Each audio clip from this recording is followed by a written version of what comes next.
नमस्कार मित्र आणि मैत्रिणींनो, सखीच्या स्वयंपाकघरात तुमचं खूप खूप स्वागत आहे। आज आपण बघणार आहोत भाजणी चकली, खूप साऱ्या टिप्स सोबत, त्यामुळे व्हिडिओ अजिबात स्किप करू नका। चला तर मग करूयात सुरुवात। इथे आपल्याला अर्धा किलो तांदूळ लागणार आहेत। तांदूळ हे जुनेच घ्यायचे आहेत, आपल्याला नवीन तांदूळ घ्यायचे नाही। अर्धा किलो तांदळासाठी आपल्याला 200 ग्राम चणा डाळ लागणार आहे।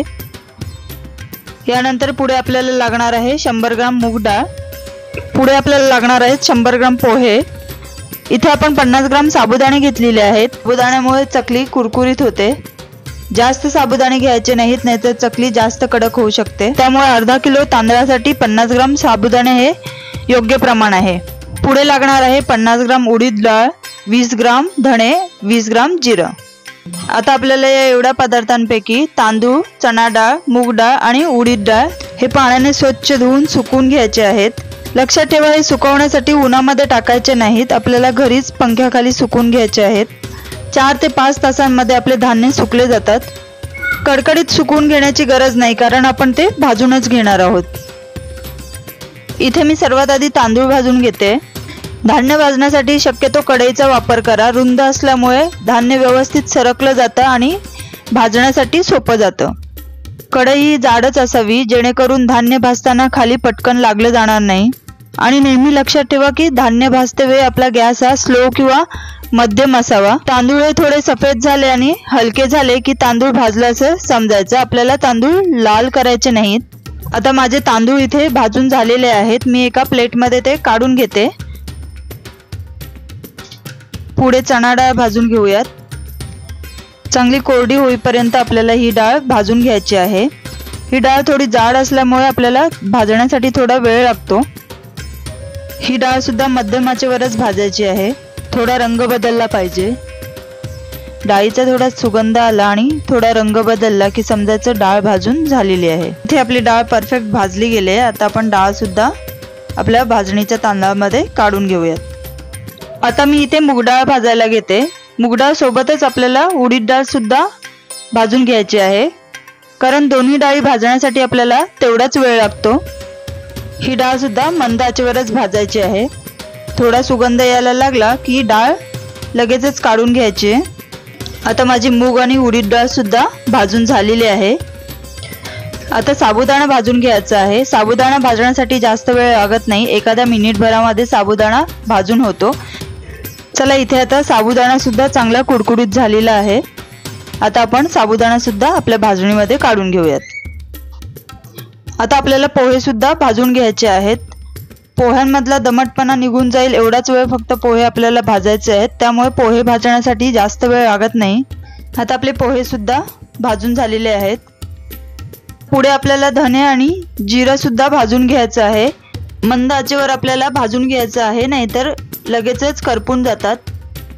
आता आपले धणे आणि जिरे सुद्धा इथे भाजत आलेले आहेत। आता लगेचच गॅस बंद करून घ्यायचा आहे आणि हे सुद्धा आपल्या भाजणीवर काढून घ्यायचे।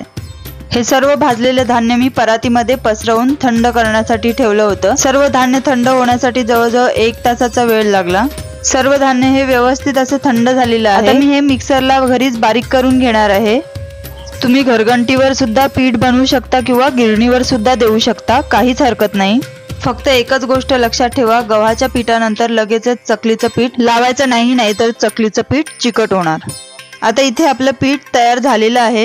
हे पीठ तयार करून ठेवलं तर 3 महिने सुद्धा जसंच्या तसं राहतं। घेतलेल्या धान्यापासून जवळजवळ 900 ग्राम पीठ तयार होतं आणि मी या कपाने मेजर केलं तर जवळजवळ 6 कप पीठ तयार झालेलं आहे। 6 कप पिठासाठी आपण पाव कप तेल घेणार आहोत।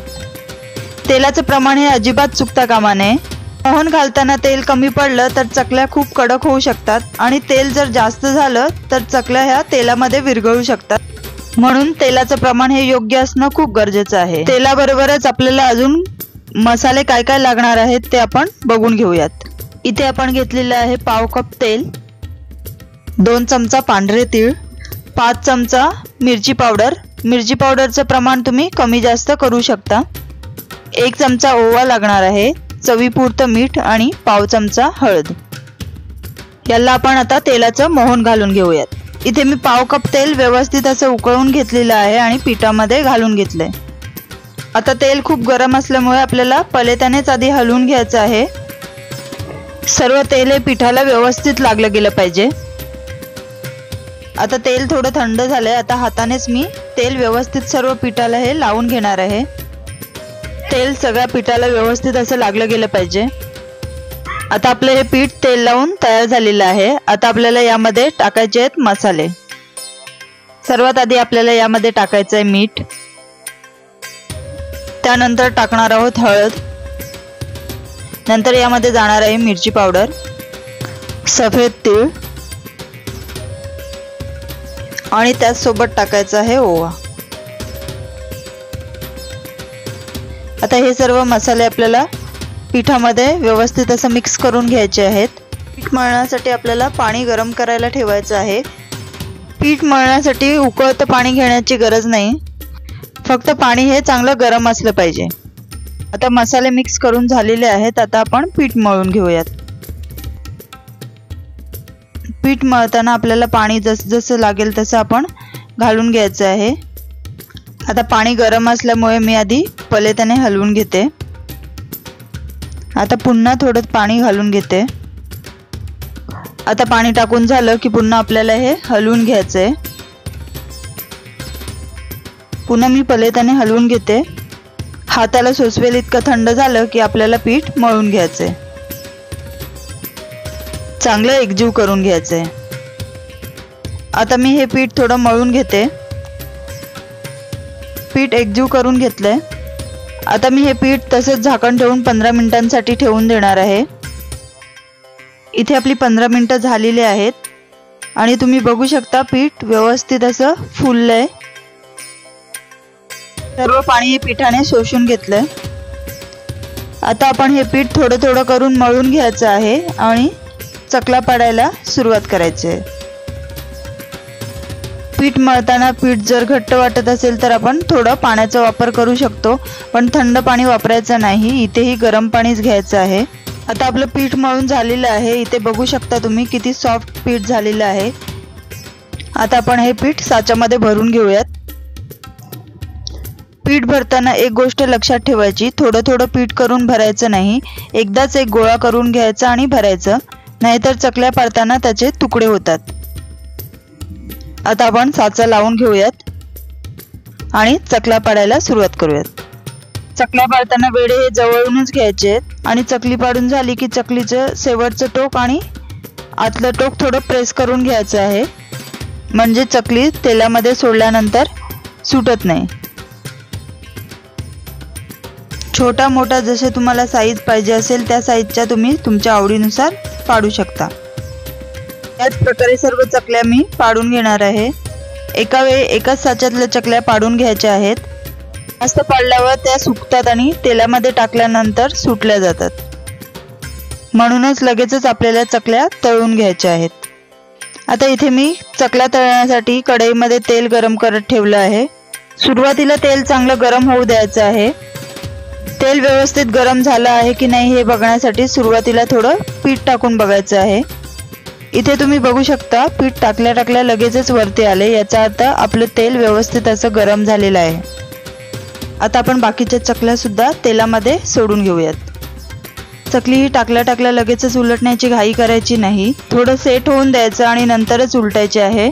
चकली उलटण्याची घाई केली तर त्या नरम असल्यामुळे तुटू शकतात, म्हणून थोडं सेट झाल्यानंतरच उलटायचं आहे। चकली तळताना गॅस हा मध्यम आचेवर असला पाहिजे, जास्त स्लो सुद्धा नाही करायचं आहे आणि फास्ट सुद्धा नाही करायचं आहे। इथे आपल्या चकल्या व्यवस्थित असे सेट झालेल्या आहेत। आता आपण हे उलटून घेऊयात। इथे तुम्ही बघू शकता आपली एकही चकली ही तेलामध्ये तुटलेली नाही, याचा अर्थ आपण घेतलेलं प्रमाण हे योग्य आहे।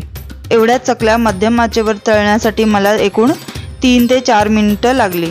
इथे तुम्ही बघू शकता किती छान चकल्या तयार झालेल्या आहेत।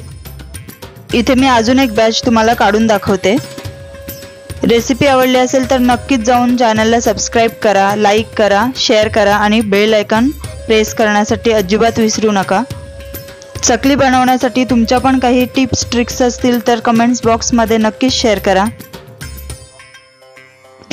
आपल्या या सुद्धा चकल्या आता सेट झालेल्या आहेत, आपण उलटून घेऊयात। आता आपली ही बॅच सुद्धा झालेली आहे. तुम्ही बघू शकता किती छान अशा चकल्या तयार झालेल्या आहेत. एकही चकली ही तेलामध्ये विरघळलेली नाही. या दिवाळीला या प्रकारच्या चकल्या नक्कीच करून पहा आणि तुमचा अनुभव कमेंट्स बॉक्समध्ये नक्कीच शेअर करा.